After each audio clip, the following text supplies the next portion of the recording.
Hello students, I really hope you are well at home. We started with chapter number 5 of class 9 science. Today we'll be talking about the topic cell wall. Cell wall is present in case of plant cells.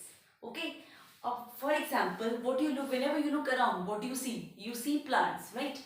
So अगर मैं plant की एक leaf के बारे में बात करती हूँ, ओके, ये लीफ प्लांट का लीफ है, तो यहाँ पे बहुत सारी चीज ऐसे, अब ये पूरा लीफ कुछ चीजों का बना होता है. What is the main basic thing that constitutes this leaf? That is called a plant cell. तो सेल वॉल, अब यही वाला सेल मैंने थोड़ा सा यहाँ बड़ा बना दिया है. This is just a rough diagram of plant cell. Okay, so coming back to the topic cell wall, it is present in case of plant cells. So this is the plant cell that I have made. It is the outermost covering of plant cell. Okay, outermost covering. Now if this is a plant cell, you see two layers over here.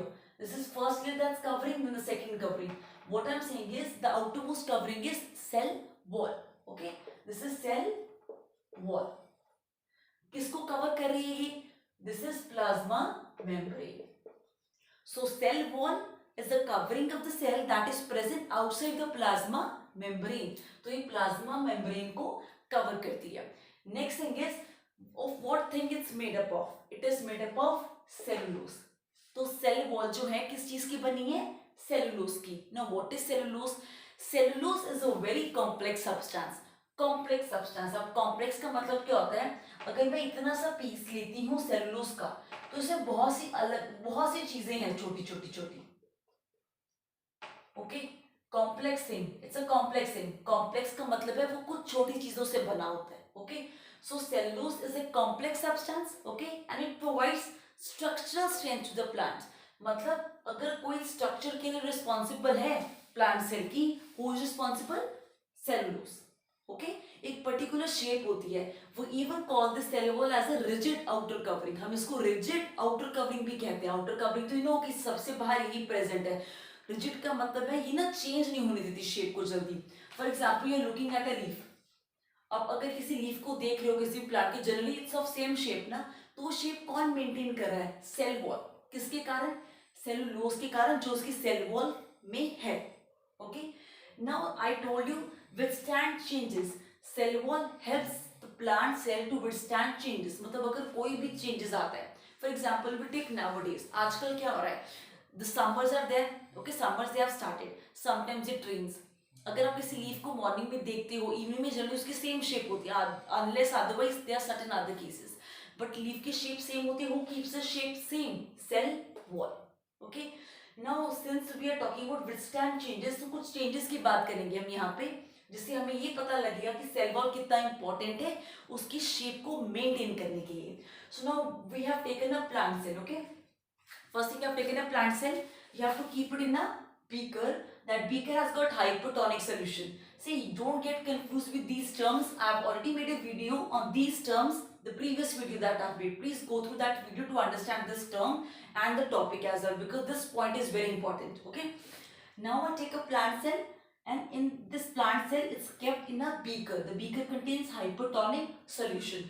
Hypertonic का मतलब है ये solution में, जैसे sugar solution है तो sugar ज्यादा है, पानी कम है. हाइपोटोनिक है तो पानी कम होगा. मतलब प्लांट सेल में पानी क्या है? ज्यादा. ऑस्मोसिस क्या कहती है? व्हाट इज ऑस्मोसिस से? वाटर मॉलिक्यूल्स जाएंगे जहां से वो ज्यादा है, कहां पे जाएंगे? कम में. हाइपोटोनिक में क्या है? कम वाटर मॉलिक्यूल्स. प्लांट सेल में क्या है? ज्यादा वाटर मॉलिक्यूल्स. तो कहां जाएगा पानी? यहां से बाहर जाएगा. ठीक है, अब अगर पानी यहाँ से प्लांट सेल से बाहर जाने लग जाएगा तो ऑब्वियसली साइज कम होने लग जाएगा, सेल श्रिंक होने लग जाएगा. But what do we notice over here कि बाहर से तो सेल वैसा का वैसा ही दिखता है. ये जो प्लाज्मा मेम्ब्रेन है अंदर, ये थोड़ा श्रिंक कर जाती है इसके कंटेंट्स को लेके. क्लियर? सेल वॉल बाहर से तो हमें दिख रहा है कि प्लांट सेल जो है वो सेम है, बट अंदर की जो भी इसके कंटेंट्स थे प्लाज्मा मेम्ब्रेन के साथ वो श्रिंक हो जाते हैं. तो बाहर से हमें सेम दिख रहा है. What does that mean? It means cell wall is responsible to maintain the shape of the cell, and this condition is known as plasmolysis. What is plasmolysis? I again repeat, this term is very important. Plasmolysis means there is the movement of contents. Okay, whenever you keep a plant cell in hypotonic solution, but keep in mind that plant cell should be living in nature. If you take any dead plant cell, it will not show any result, it will not show any osmosis. Okay, so when you take a living plant cell and you keep it in a hypotonic solution, after some time what you will notice that water has started coming out of the cell. Okay, so cell will start shrinking, the contents are getting closer, they are getting shrink. Okay, but what do you observe, the contents are moving away from the cell wall. Cell wall उसी shape में है, but the contents they are moved from there. This is known as plasmolysis. Okay, now coming on to the next stage. Now same cell we have another cell we will take of this plant cell, then we'll keep in a beaker. Now over here which solution we have taken, we have taken hypotonic solution.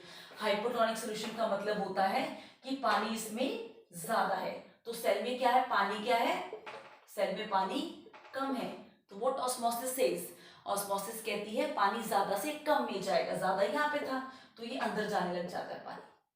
अब जब पानी अंदर जाने लग जाएगा तो cell का size increase होगा, एक ऐसी सिचुएशन आ जाएगी कि सेल फटने के तौर पे होगा। Okay, it is about to burst, but again what do we notice, अगर ये सेल है, सेम सेल एक्टिव हो गया, अब अंदर इतना भर चुका है, ये ऐसे फटने की उस पे आता है, बट सेल वॉल जो होती है वो अपना प्रेशर अंदर देती है, सेल वॉल उसे फटने नहीं देगी, तो हमें बाहर से क्या दिखता है, cell is in the same state, structure change नहीं हुआ है, अंदर चाहे चेंजेस हैं।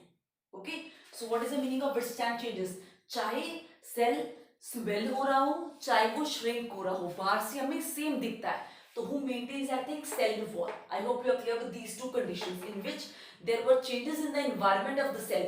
Cell के environment में changes आए थे, but cell was of same shape, though inside there were changes going on, पर बाहर से वो same थे. Are you clear till here? Now next thing I would like to tell you, fungi and bacteria, they too also have cell walls, but the cell walls are made up of different material. That's all about this topic. Okay, please I again repeat, if you are getting confused in hypotonic and hypotonic, do go with the previous video to understand these points as well as osmosis. That's all. So in this topic plasmolysis is very much important, go with that also. So thank you, stay home, stay safe.